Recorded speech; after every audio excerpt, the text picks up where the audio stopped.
Dalam sebuah hadis Rasulullah mengatakan qiwamud dunya bi arba'atin. Bagus kokoh negeri ini, dunia ini dengan 4 unsur. Pertama, ilmil ulama. Ilmunya para ulama. Yang kedua, adilnya para umara. Yang ketiga, murahnya orang kaya.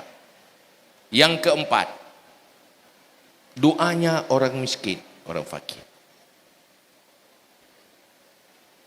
Apa sekarang kita tidak punya orang alim, orang cerdas banyak? Apa tidak punya para pemimpin? Semuanya mengejar kepemimpinan, berparpa. Apa tidak punya orang kaya? Luar biasa yang kaya, banyak. Apa banyak ada orang miskin? Itu lebih luar biasa lagi banyaknya.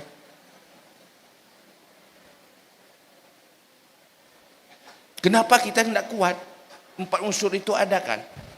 Orang cerdas ada, ulama ada, pemimpin juga ada, umara juga ada, orang kaya juga luar biasa. Orang miskin lebih luar biasa lagi banyaknya. Kok tidak tegak? Karena disfungsi. Disfungsi ilmunya ulama, disfungsi kepemimpinan para pemimpin, disfungsi kekayaan orang kaya, dan disfungsi orang miskin. Siapa yang membuat mereka berfungsi dan bermanfaat? Inilah yang diperjuangkan oleh Rasulullah.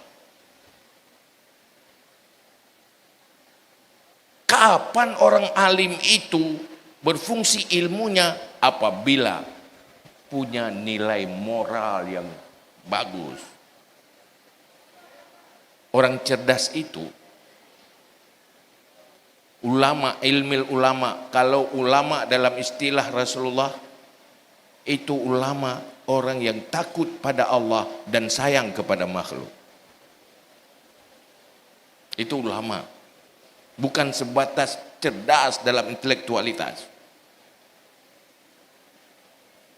Intelektualitasnya ditransfer lewat lisan dan tulisan. Tetapi kepribadian tertransfer oleh sikap dan perilaku. Lisanul hal yang mempengaruhi yang lain. Ilmu ulama yang seperti inilah yang membuat pemimpin jadi orang adil, yang mampu membangun calon-calon pemimpin bersifat adil, bukan zalim, yang mampu mendakwahkan orang kaya, hartanya bermanfaat kepada orang lain, tidak mental kapitalis.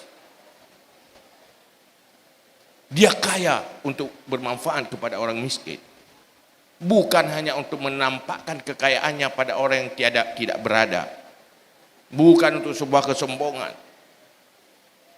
Yang miskin kapan dia bermanfaat? Apabila dia dekat dengan Allah, dengan doa-doanya.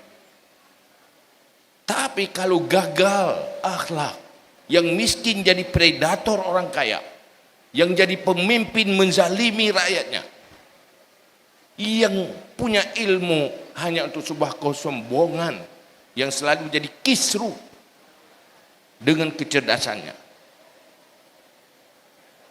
maka inilah yang dikatakan innamal umamu akhlaquma baqiyat wa in hummu zahabat akhlaquhum zahabu. Kekuatan sebuah bangsa adalah akhlaknya. Kalau akhlaknya ini hilang, maka hilang bangsa itu. Mereka saling berbeda kepentingan, berbeda profesi, maka perbedaan itu saling menghancurkan. Kegagalan pemerintahan kita, kegagalan pembangunan kita, bukan sedikit orang cerdas, tetapi sedikit orang berakhlak.